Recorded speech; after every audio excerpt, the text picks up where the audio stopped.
తప్పకుండా సాధించాలి. కానీ నేను అడుగుతా ఉన్నా అధ్యక్ష, రాహుల్ గాంధీ గారు ఇవాళ ఓట్ చోరీ గురించి దేశం అంతా మాట్లాడుతున్నారు. మరి 42% రిజర్వేషన్ విషయంలో ఇక్కడ జరిగిన ప్రయత్నాన్ని ఎందుకు వారు పార్లమెంట్లో లేవనెత్తలేరు? కాంగ్రెస్ పార్టీకి 100 మంది ఎంపీలు ఉన్నారు అక్కడ. మీరెందుకు గట్టిగా పట్టుబడతలేరు? పార్లమెంట్లో 42% మీద అక్కడ కదా జరగాల్సింది చర్చ, అక్కడ కదా జరగాల్సింది రాజ్యాంగ సవరణ. అక్కడ చేయాల్సిన ప్రయత్నం చేయకుండా ఇక్కడ ఎంత చేస్తే కంఠశోష తప్ప ఏమొస్తుంది అధ్యక్ష? అల్టిమేట్ గా చేయాల్సిన చోట చేయాల్సిన కాడ ప్రయత్నం చేయకుండా ఇక్కడ ఉండే మన బీసీ బిడ్డల్ని మభ్యపెట్టడానికో రేపు స్థానిక సంస్థల ఎన్నికల్లో కొంత ప్రయోజనం పొందడానికో ప్రయత్నం చేసినా ఇవాళ మేధావులు జస్టిస్ ఈశ్వరయ్య గౌడ్ లాంటి మేధావులు, మన మాజీ రిటైర్డ్ అధికారి చిరంజీవులు గారు లాంటి మేధావులు అందరూ కూడా మాట్లాడుతున్నారు. బలహీన వర్గాల బిడ్డలు బయట వేదికల్లో మాట్లాడుతున్నారు.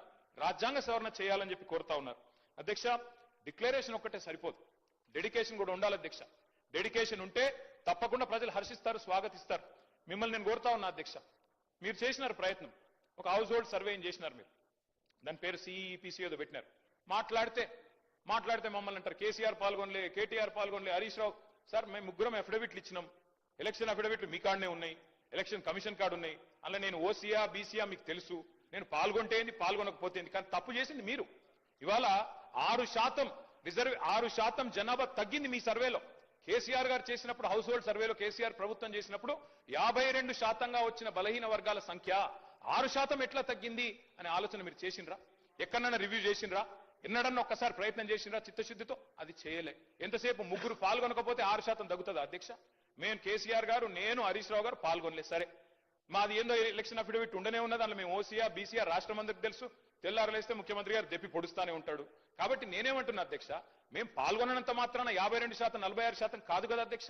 ఇవాళ నిజంగా బలహీన వర్గాలకు చిత్తశుద్ధితో మీరు సేవ చేయాలనుకుంటే మీరు చెప్పిండాలా, డిక్లరేషన్ పెట్టినప్పుడే చెప్పిండాలా, కండిషన్స్ అప్లై, రాహుల్ గాంధీ ప్రధానమంత్రి అయితేనే ఇస్తాం లేకపోతే ఇయ్యమని చెప్పిండాలా. అది మీరు చెప్పలేదు. ఇవాళ మీరు మమ్మల్ని అంటా ఉన్నారు. ఇంకొక మాట నేను అడుగుతా ఉన్నా, మా పొన్నం ప్రభాకర్ అన్న అంటే మాకు గౌరవం. వారు నిజంగా కూడా తప్పకుండా ఉద్యమంలో పాల్గొన్న వ్యక్తి. ఆనాడు పార్లమెంట్లో చట్టంలో కేసీఆర్ గారు స్వయంగా చెప్పారు, మేము చెప్పడం కాదు అధ్యక్ష, కరీంనగర్ లో మీటింగ్ పెట్టి మరీ చెప్పారు. అది బ్రహ్మాండంగా కొట్లాడుతున్నాడు మా పొన్నం ప్రభాకర్ అన్న పార్లమెంట్ సభ్యుడిగా అని చెప్పారు అధ్యక్ష. We stand by that. మీరంటే గౌరవం ఉంది. వారిని నేను కోరుతా ఉన్నా అధ్యక్ష, వారు చెప్పాలి. ఇవాళ మీరు ఆలోచన చేయండి. బీసీ సబ్ ప్లాన్ అని చెప్పారు, తేవట్లేదు సార్, పెట్టండి. రేపు ఎల్లుండి హౌస్ పెడతారా, ఇంకో నిమజ్జనం తర్వాత పెడతారా, మీ ఇష్టం. కానీ బీసీ సబ్ ప్లాన్ చట్టం తెండి. ఎందుకంటే ఒక పదవులతోనే రాజకీయంగా అవకాశాలు ఇవ్వడంతోనే న్యాయం జరగదు. సామాజిక న్యాయం, ఆర్థికంగా, రాజకీయంగా అవకాశాలు రావాలి అంటే ప్రభాకర్ సార్, గౌరవ సభ్యులు చెప్పినట్టుగా బీసీ సబ్ ప్లాన్ కు సంబంధించి పార్టీ పరంగా, ప్రభుత్వ పరంగా సభాపతి నిర్ణయం చేయడం ఒక రోజు తప్పకుండా చర్చ జరగాల్సిన అవసరం నేను కూడా కోరుకుంటా ఉన్నా. కానీ ఇవాళ నేను మళ్ళీ ఇంతకుముందు కూడా అంటే వారికి సభలో ఎక్కువ అనుభవం ఉంది, మంత్రిగా చేసినారు, ప్రభుత్వంలో చాలా కీలక పాత్ర ఉంది కాబట్టి ఇంకా ఏదైనా లోపాలున్నా ఇంకేమైనా ఉంటే సరి చేసుకునే విధంగా మీరు సలహా సూచనలు చెప్పండి. కానీ సభ అభిప్రాయం ఏకగ్రీవంగా ముందు నుంచి అదే విజ్ఞప్తి చేస్తారా, మొదటి నుంచి కూడా అదే మాట మాట్లాడుతూ ఉన్నా. ఈరోజు ఇప్పుడు ఎంఐఎం వాళ్ళు మాట్లాడినారు, మేము ఈ బిల్లును ఏకగ్రీవంగా పూర్తి మద్దతును ప్రకటిస్తామని ప్రకటించి మిగతా అంశాల మీద చర్చ జరగాలని ప్రభుత్వాన్ని కోరి దాని మీద చర్చ చేస్తాం. దానికి సంబంధించి చర్చ జరగడంలో ఎవరికి వ్యతిరేకత లేదు, చర్చ జరగాలని కోరుతుంది. దాని తర్వాత వారు అన్నారు, మీరు పాల్గొనకపోవడంలో మీరు ఒక పార్టీకి నాయకులు, దాని ప్రభావం క్షేత్రస్థాయిలో పడి ఉండొచ్చు, మీరు ఆదర్శంగా ఉండాల్సి ఉండే. దానికి సంబంధించినటువంటి అఫిడవిట్లను తీసుకొని రాసుకునేటువంటి విధానంగా ప్రభుత్వం అవలంబించలేదు. రాష్ట్ర వ్యాప్తంగా సర్వే జరిగినప్పుడు మీరు కూడా పాల్గొని ఉంటే మిమ్మల్ని అనుసరించేటోళ్ళు, మిమ్మల్ని కొంతమంది ఫాలో అయ్యేటువంటి వాళ్ళు ఉంటారు తప్పకుండా. వాళ్ళందరూ కూడా ఇందులో భాగస్వాములు అవుతుండ్రి. ఆ ఉద్దేశం కొద్దే తమని మారుమారు అడిగినాము. అందరూ అనేక సందర్భాల్లో నేను కానీ ప్రభుత్వం తరఫున విజ్ఞప్తి చేసినాము. మీరు పాల్గొనలేదని చెప్తారు, పాల్గొని ఉంటే బాగుండే. ఇప్పుడు దానికి సంబంధించి అయిపోయింది. కానీ ఇటువంటి పరిస్థితులలో ఏదైనా సామాజిక పరమైన అంశాలు జరుగుతున్నప్పుడు రాజకీయాలకు అతీతంగా సామాజిక పరమైన న్యాయం జరిగేదాని కొరకు ఆలోచన విధానం ఉండాలని కోరుతున్నాం. మీరు గతంలో చేయలేదని చెప్తున్నాం. జరుగుతున్న పరిణామం లోపల ఇప్పుడున్నటువంటి ఈ యొక్క ఉద్దేశానికి ఎక్కడ కూడా ఇబ్బంది లేకుండా ఉండే విధంగా ఏకాభిప్రాయంతో ముందుకు పోవాలి. ఏకాభిప్రాయం అనేటువంటిది చాలా విలువనిస్తుంది బయట. అది న్యాయస్థానం కావచ్చు, అది ప్రజాస్వామ్యం కావచ్చు, అది ప్రజల మధ్యలో కావచ్చు. ఎవరు కూడా మనం చర్చ చేయడం ద్వారా ఏదో మళ్ళీ ఎక్కడో ఒకటి ఏదో ఉందనేటువంటి లొసుగును దొరకొట్టే ప్రయత్నం చేస్తారు. ఎప్పుడు కూడా పాజిటివ్ నెగటివ్ రెండు ఉంటాయి. పాజిటివ్ ఆలోచన చేస్తే నెగటివ్ చేసేటప్పుడు కూడా దుకాణం బంద్ చేసుకుంటాడు, ఆలోచన బంద్ అవుతుంది. కాబట్టి అందరూ పాజిటివ్ గా ముందుకు పోవాలని సందర్భంగా బలహీన వర్గాల శాఖ తరఫున నేను ప్రతి సభ్యుడిని, ప్రతి రాజకీయ పార్టీకి విజ్ఞప్తి చేస్తాను మీ ద్వారా. మంత్రి గారు చెప్పిందంతా నేను సంపూర్ణంగా ఏకీభవిస్తున్నాను సార్. చట్టాలు మనం సరిగ్గా చేస్తే, చట్టాలు సరిగ్గా చేస్తే లొసుగులు లేకుండా చేస్తే ఏ న్యాయ వ్యవస్థ కూడా అడ్డు రాదు సార్. నేను చెప్పేది అదే, మొదటి నుంచి చెప్తుంది అదే. చట్టం సరిగ్గా చేయండి, శాస్త్రీయంగా చేయండి. మా కమలాకరణ చెప్పింది కూడా అదే. శాస్త్రీయంగా చేయండి, అధ్యయనం చేయండి, ప్రాసెస్ ఫాలో కండి. అప్పుడు ఏ జ్యుడిషియల్ రివ్యూలో కూడా మనకేం ఇబ్బంది రాదు, ఆటోమేటిక్గా మేము అనుకున్న లక్ష్యం నెరవేరుతుంది. రెండోది సార్, నేను దయచేసి మంత్రి గారిని కోరుతా ఉన్నా, మేమందరం కూడా మా పార్టీ అంతా కూడా ఆదర్శంగా తీసుకునేది పెద్దలు, మా తెలంగాణ సిద్ధాంతకర్తగా మేము భావించేది ప్రొఫెసర్ జయశంకర్ గారు. జయశంకర్ గారు ఎప్పుడు ఒక మాట చెప్తా ఉండేది అధ్యక్ష, మనకి భావ సారూప్యత లేకపోవచ్చు కానీ ధ్యేయ సారూప్యత ఉండాలి. అంటే తాత్కాలికంగా మనం ఐడియాల విషయంలో విభేదించవచ్చు కానీ అల్టిమేట్ గోల్ విషయంలో మనకు సారూప్యత ఉండాలి. అది ఉంది. 42% రిజర్వేషన్ ఇవ్వాలన్న విషయంలో yes we are sincerely supporting the bill, we are 100% we are standing by the government. కానీ తాత్కాలికంగా మేము ఎట్లా చేస్తే బాగుంటుందో చెప్పే ప్రయత్నం చేస్తున్నాము. ఇంకొక మాట నేను చెప్తా ఉన్నా సార్, సీలింగ్ అని మాట్లాడినారు మంత్రి గారు శ్రీమతి సీతక్క గారు. వారికి నేను గుర్తు చేస్తా ఉన్నా, ఎక్కడా కూడా సీలింగ్ అన్న పదం లేదు చట్టంలో. దయచేసి చూసుకోండి. మీ అధికారులను కూడా నేను కోరుతా ఉన్నాను, దయచేసి మంత్రి గారిని తప్పుదోవ పట్టించకండి. దయచేసి సభ్యులను అట్లాగే రాష్ట్ర ప్రజలను కూడా తప్పుదోవ పట్టించకండి. సీలింగ్ విధించింది బీసీ రిజర్వేషన్ల మీద కేసీఆర్ గారి ప్రభుత్వం అనే మాట శుద్ధ తప్పు. అది 100% అబద్ధం అనే మాట కూడా నేను చెప్తా ఉన్నా అధ్యక్ష. దయచేసి సవరించుకోవాలని మంత్రి గారిని కోరుతా ఉన్నా. వాస్తవంగా జరిగింది ఏంది అధ్యక్ష, ఆనాడు బీసీ రిజర్వేషన్ల విషయంలో కేసీఆర్ గారి ప్రభుత్వం ఏం చేసింది అధ్యక్ష, ఆ రోజు మేము మరి 2000 నేను సరిగ్గా ఇది చెప్తాను సార్, ఆర్టికల్ 243 D6 T6 ప్రకారం బీసీ రిజర్వేషన్లు రాష్ట్రాలే ఇచ్చుకోవచ్చు అని చెప్పి మాకు ఆదేశాలు మేము ఇచ్చాం, వచ్చినాయి అధ్యక్ష. వచ్చిన తర్వాత 2018లో కేసీఆర్ గారి ప్రభుత్వం ఆనాడు ఉంటే, టీఆర్ఎస్ ప్రభుత్వం ఉంటే, దాన్ని అనుసరించే మనం కొత్త పంచాయతీరాజ్ చట్టం తెచ్చాము. స్థానిక సంస్థల్లో మొదలు 34% రిజర్వేషన్ కూడా కల్పించుకున్నాం. జీవో నంబర్ 396 ఆ రోజు ప్రభుత్వం, ఇప్పుడు మీ దగ్గర ప్రభుత్వంలో ఇవన్నీ కూడా ఉంటాయి చూసుకోండి, 396 ఇచ్చారు అధ్యక్ష కేసీఆర్ గారి ప్రభుత్వం, 34% రిజర్వేషన్ కల్పిస్తూ. అయితే వెంటనే ఇక్కడ నేను ఈ విషయం వాస్తవంగా చెప్పొద్దు అనుకున్నాను అధ్యక్ష, కానీ చెప్పక తప్పట్లేదు. ముఖ్యమంత్రి గారు మరి సభ్యులను రాష్ట్రాన్ని తప్పుదోవ పట్టించినప్పుడు చెప్పక తప్పదు. వెంటనే ఆ రోజు తెలంగాణ ప్రభుత్వం కేసీఆర్ గారి నాయకత్వంలో జీవో నంబర్ 396 ఇచ్చి ఆ రోజు బలహీన వర్గాల బిడ్డలకు మనం న్యాయం చేసే ప్రయత్నం చేస్తే స్థానిక సంస్థల్లో ఒక గోపాల్ రెడ్డి అనే ఒక వ్యక్తి, మహబూబ్ నగర్ జిల్లాకు సంబంధించిన వ్యక్తి అధ్యక్ష, హైకోర్టుకు పోయారు, దీన్ని అడ్డుకున్నారు అధ్యక్ష. ఎవరు అధ్యక్ష ఈ గోపాల్ రెడ్డి గారు?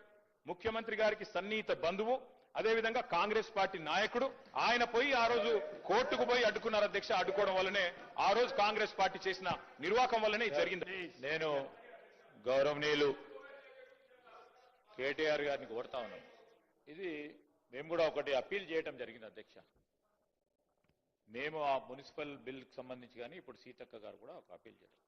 చాలా ఇంపార్టెంట్ బిల్కి సంబంధించి ఇప్పుడు ఆరోపణలు ప్రత్యారోపణలు చేయాలనుకుంటే వేరే డిస్కషన్.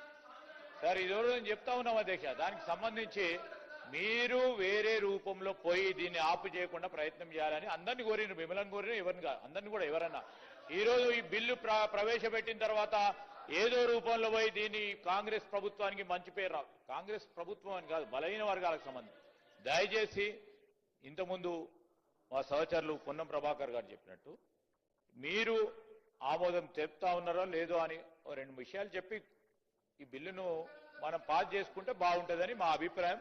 అదే మా సలహా, మా సూచన కూడా కోరుతా ఉన్నాను. సీఎం గారు కనుక రాజకీయపరమైన అంశాలు మాట్లాడకపోతే మాకు కూడా మాట్లాడాల్సిన అవసరం లేదు. నేను సభ దృష్టికి, సభ్యుల దృష్టికి, రాష్ట్ర ప్రజల దృష్టికి వాస్తవాలు చెప్పాలి కాబట్టి నేను చెప్పాను. కానీ మాకు వేరే ఉద్దేశాలు లేవు అధ్యక్ష. సంపూర్ణంగా ఈ బిల్లును స్వాగతిస్తున్నాం, సహకరిస్తున్నాం, కావాలి సలహాలు కూడా ఇస్తున్నాం. స్వీకరిస్తారా లేదా మీ విజ్ఞత, దీన్ని మేము చేయగలిగేది ఏమీ లేదు. కానీ వాస్తవాలు చెప్పాలి కాబట్టి 2018లో మేము జీవో తెచ్చిన మాట వాస్తవం. బలహీన వర్గాలకు 34% రిజర్వేషన్లు ఇవ్వాలని సంకల్పించి జీవో నంబర్ 396 తెచ్చిన మాట వాస్తవం.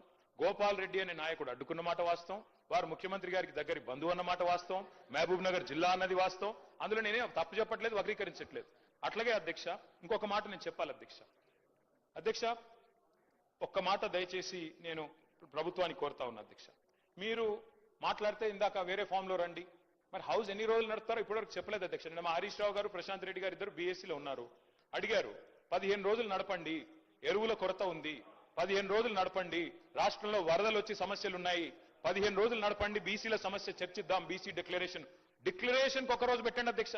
బీసీ డిక్లరేషను, ఫార్మర్ డిక్లరేషను, యువజన డిక్లరేషను, ఎస్సీ ఎస్టీ డిక్లరేషన్ పెట్టండి, 15 రోజులు హౌస్ నడపండి. కానీ ప్రభుత్వం పారిపోతుంది అధ్యక్ష, హౌస్ నడపడానికి సిద్ధంగా లేదు. మేమేం చేస్తాం అధ్యక్ష దానికి? We take a strong objection అధ్యక్ష. మేము ఇక్కడే ఉన్నాం అధ్యక్ష, వాళ్ళలాగా పారిపోలేం. ఈ రోజు కూడా మేము స్పష్టంగా చెప్పడం జరిగింది, మా అభిప్రాయం బీఎస్సీలో చెప్పడం జరిగింది. ప్రజా సమస్యలపై వారు అనేక విషయాలను ప్రస్తావన తీసుకొచ్చినప్పుడు అన్ని విషయాల్లో కూడా డిస్కస్ చేయడానికి మా ప్రభుత్వం తరఫున మేము ఓపెన్ గా ఉన్నాం. We are ready. ఎన్ని రోజులు అంటే అన్ని రోజులు ఈ సభను నడపడానికి ఎక్కడ కూడా వెనుకాడబోము. ఈ రోజు ప్రత్యేక పరిస్థితుల్లో ఉన్న తరుణంలో ఒక పరంగా ఫ్లడ్స్ వచ్చినాయి, గణేష్ ఉత్సవాలు ఉన్న సందర్భము, వాటి అన్నిటిని కూడా దృష్టిలో పెట్టుకొని బీఎస్సీ నిర్ణయం తీసుకుంటుందని అభిప్రాయాన్ని వ్యక్తం చేశాం. కానీ వారు పారిపోతున్నప్పుడు వారు పారిపోయినారు అధ్యక్ష. ఇప్పుడు మేము పారిపోలేదు, ఇక్కడే ఉన్నాము, ఇక్కడే ఉంటాము, మళ్ళా కూడా వస్తాము, ప్రభుత్వంలో ఉంటాము. మీకు ప్రతి లేవనెత్తిన ప్రతి ప్రశ్నకు సమాధానం చెప్పే శక్తి ఉంది, యుక్తి ఉంది, తప్పకుండా చెప్తాం అధ్యక్ష. అధ్యక్ష, ఎల్ఏ మినిస్టర్ గారు మాకు మంచి మిత్రుడు అధ్యక్ష, మా జిల్లా. కానీ ఎల్ఏ మినిస్టర్ గారు చాలా తెలివిగా పదప్రయోగాలతో తప్పించుకునే ప్రయత్నం చేస్తున్నారు. ఈ రోజు రాత్రి రేపు హౌస్ వాయిదా ఇస్తారని మీకు తెలుసు, మాకు తెలుసు. ప్రభుత్వం పారిపోతుందా, ప్రతిపక్షం పారిపోతుందా, ప్రజలు నిర్ణయిస్తారు అధ్యక్ష. మేము 15 రోజులు చర్చ జరగాలని మనస్ఫూర్తిగా సభా వేదికగా డిమాండ్ చేస్తున్నాము. పెట్టమని చెప్పి ప్రభుత్వానికి కోరుతున్నాము. సహజంగా ప్రభుత్వం ముందుకు వస్తుంది, ఎల్ఏ మినిస్టర్ గారే డిసైడ్ చేస్తారు అధ్యక్ష. ముఖ్యమంత్రి గారి కన్సల్టేషన్ లో చేస్తారా చేయరా వారికి వదిలిపెడతాం అధ్యక్ష. ఇవాళ నేను 2-3 ప్రశ్నలు ప్రభుత్వాన్ని అడుగుతా ఉన్నా అధ్యక్ష. మొన్న నేను బీహార్లో కొన్ని పత్రికల్లో వచ్చిన ప్రకటనలు చూసిన అధ్యక్ష. తెలంగాణలో బీసీ రిజర్వేషన్లు అమలైపోయినాయని చెప్పి బీహార్లో ప్రకటనలు ఇచ్చారు. ఇదెక్కడ చూద్దాం అధ్యక్ష? అసలు ఇక్కడ రిజర్వేషన్ల గురించి ఇక్కడ చర్చ జరుగుతుంది. బీహార్లోనేమో ఎన్నికల ప్రకటనలు ముఖ్యమంత్రి గారు అట్లాగే డిప్యూటీ సీఎం గారు ఫోటో పెట్టి బీహార్లో మరి ఇక్కడి డబ్బంతా తెలంగాణ ప్రజల డబ్బు తీసుకుపోయి బీహార్లో పెడితే ఏమొస్తుందో మాకైతే తెలియదు అధ్యక్ష. మరి తీసుకుపోయి ప్రకటనలు అక్కడ ఇస్తా ఉన్నారు. మరి ఇక్కడ రిజర్వేషన్లు పాసే కాలేదు, పాస్ అయిపోయినట్టుగా మరి అక్కడ చెప్తా ఉంటే మాకు ఆశ్చర్యంగా ఉంది అధ్యక్ష. అట్లాగే అధ్యక్ష ఇంకో విషయం, న్యాయ సమీక్షకు నిలబడని జీవోలతో ఎట్లా బీసీల జీవితాలు మారుస్తారో చెప్పాలి అధ్యక్ష, ప్రభుత్వమే చెప్పాలి. అట్లాగే నేను అడుగుతా తెలంగాణ రాష్ట్ర సమితిని భారతీయ రాష్ట్ర సమితిగా మార్చుకొని తెలంగాణ ప్రాంత ప్రజలతో పేగుబంధం తెంచుకున్నది ఆ పార్టీ అధ్యక్ష. ఈరోజు భారతీయ రాష్ట్ర సమితి అనే పార్టీ పెట్టి తెలంగాణ సంపదనంతా కూడా ఇతర రాష్ట్రాల్లో దోషిపెట్టిరు సార్ అధ్యక్ష. పంజాబ్ లో పోయి చెక్కులు ఇచ్చేటువంటి చరిత్ర మీది. మీరా మా గురించి మాట్లాడారు అధ్యక్ష. మహారాష్ట్రలో ఒక్కొక్క మీటింగ్ కోసం 100 కోట్లు ఖర్చు పెట్టి ఒక సర్పంచ్ కూడా గెలవని పరిస్థితి ఆ రోజు బీఆర్ఎస్ పార్టీ అధ్యక్ష. ఈరోజు తెలంగాణ అప్పుల కుప్ప రాష్ట్రంగా మారిందంటే మీ ఆలోచన వల్ల. ఈరోజు 8 లక్షల కోట్లు అప్పుడే తీసుకుపోయినటువంటి పరిస్థితి అధ్యక్ష. అప్పుడంగా హిందీ రాష్ట్రాల్లో 1000 కోట్లతో భారతీయ రాష్ట్ర సమితికి సంబంధించినటువంటి వారు ఇక్కడి కార్యక్రమం అక్కడ అమలు చేసినట్టుగా చూపేటువంటి కార్యక్రమం చేసి ఈ రాష్ట్ర సంపదను లూటి చేసినటువంటి వీళ్ళ ఈ రోజు మన గురించి మాట్లాడే అధ్యక్ష. ఈ రోజు మాది జాతీయ పార్టీ కాబట్టి అక్కడికి మా నాయకులు, మా ముఖ్యమంత్రి గారు, ఉప ముఖ్యమంత్రి గారు వెళ్లి వచ్చిన సందర్భాన్ని కూడా తప్పటి విధంగా మాట్లాడితే ఎట్లా అధ్యక్ష? ఈ రోజు మన తెలంగాణ సంపద అంతా కూడా ఇతర రాష్ట్రాల్లో పంచి వచ్చింది ఆనాటి ముఖ్యమంత్రి అధ్యక్ష. ఈరోజు సభ నడుస్తుంది, ఇందులో ఉన్నాం, సభ పారిపోతుంది అధ్యక్ష అంటున్నారు. 22 నెలలైంది అధ్యక్ష రాంజీ ప్రతిపక్ష నాయకుడు గారు అధ్యక్ష. ఈ రోజు కూడా ఇంత బీసీలకు సంబంధించిన అంశం కానీ కాళేశ్వరం సంబంధించిన అంశం జరగబోతుంది. ఇವರು వారు వచ్చి మాట్లాడే అంశం ఉండే కదా అధ్యక్ష. ఎస్సీ కార్డుకి వేసినప్పుడు కూడా వారు రాలేదు కదా అధ్యక్ష. వారిదే తప్పు, మాదే తప్పు అధ్యక్ష. ఈరోజు ప్రతిపక్ష నాయకుడు ఉండి సభకు రాకుండా ఫామ్ హౌస్ ఉన్నటువంటి వారి వైఖరి చూస్తున్న ప్రజలు ఈరోజు మేము ఈరోజు అసెంబ్లీ నుండి చేస్తున్న కార్యక్రమం కూడా ప్రజలు చూస్తున్నారు అధ్యక్ష. ఈ రోజు వచ్చే రోజుల్లో కూడా ఈ ప్రభుత్వం మళ్ళీ అధికారులు కాంగ్రెస్ ప్రభుత్వం ఇంద్రమరాజ్యం వస్తుంది. ఇంత మా ముఖ్యమంత్రి అన్నట్టుగా ప్రతిపక్షాన్ని కూడా వారి స్థానానికి పరిమితం కాకుండా ఉంటారు అధ్యక్ష. Please KTR 5 minutes please. Speaker sir మీ ఈ సాంప్రదాయం ఎక్కడ చూడలేదు సార్. జనరల్ గా మంత్రులు ఇంటర్వ్యూని అవుతారు, మరి గవర్నమెంట్ విప్లు కూడా అవుతున్నారు. మా సీనన్న కూడా మంత్రి కావాలని కోరుకుంటున్నా. మా జిల్లా బిడ్డ, మా రాజన్న సిరిసిల్ల జిల్లా బిడ్డ. తప్పకుండా మా లక్ష్మణ మొన్ననే అయిండు, శుభాకాంక్షలు వారికి. మా సీనన్న కూడా కావాలని కోరుకుంటున్నా అధ్యక్ష. భవిష్యత్తులో వారు ముఖ్యమంత్రి కూడా కావాలని కూడా నేను కోరుకుంటా ఉన్నా అధ్యక్ష. అధ్యక్ష నేను కాంగ్రెస్ ప్రభుత్వాన్ని సూటిగా అడుగుతా ఉన్నా అధ్యక్ష. పార్లమెంట్ లో చేయాల్సిన చట్టాన్ని ఇక్కడ చేస్తే ఎట్లా మీరు లాభం చేస్తారు, ఎట్లా బీసీలకు న్యాయం చేస్తారు, సమాధానం చెప్పండి. నెంబర్ 1. రెండోది, మీరే 5 గొంతుకులతో మాట్లాడుతున్నారు, 5 నాలుకలతో మాట్లాడుతున్నారు. ఒకసారి రాజ్యాంగబద్ధంగా చేస్తామంటారు, ఇంకోసారి పార్టీ పరంగా ఇస్తామంటారు, ఒకసారి ఆర్డినెన్స్ అంటారు, ఒకసారి బిల్ అని చెప్పి మార్చిలో బిల్లు పాస్ చేసిండ్రు, ఇప్పుడు జీవో ద్వారా అంటుంది. నేను ఇంకొక చిన్న ప్రశ్న అధ్యక్ష ఎల్ఏ మినిస్టర్ గారు చెప్పాలా? అధ్యక్ష, ఇక్కడ మనం బిల్లు పాస్ చేస్తాం, బిల్లు ఎట్లాగో పాస్ అవుతుంది, మనకు మెజారిటీ ఉంది, మేము అందరం సపోర్ట్ చేస్తున్నాం, పాస్ అవుతుంది. మరి ఆర్డినెన్స్ మీద సంతకం పెట్టని గవర్నర్ దీని మీద ఎట్లా సంతకం పెడతారు సార్? నాకు తెలియక అడుగుతా. ఆర్డినెన్స్ బిల్లు రెండు ఒకటే కదా ఇప్పుడు మనం పెడుతున్న బిల్లు. ఆర్డినెన్స్ మీద సంతకం పెట్టలే గవర్నర్ గారు, మరి బిల్లు మీద ఎట్లా పెడతారని మీరు అనుకుంటున్నారు? ఏ రకంగా మరి సెప్టెంబర్ 30 లోపల ఎన్నికలు ఎట్లా పూర్తి చేస్తారు? రిజర్వేషన్లు ఎట్లా ఇస్తారు? గవర్నర్ సంతకం ఎట్లా పెట్టిస్తారు? ఆయన చెయ్యమని బలవంతంగా పెట్టుకొని సంతకం పెట్టిస్తారా? ఏం చేస్తారు? ఎట్లా చేస్తారు? దయచేసి ప్రభుత్వం చెప్పాలా? ఆర్డినెన్స్ మీరే పంపుతారు కేబినెట్ నుంచి, ఆయన చేయకపోయే అభ్యంతరం మీకు చెప్పే దానికి మీరే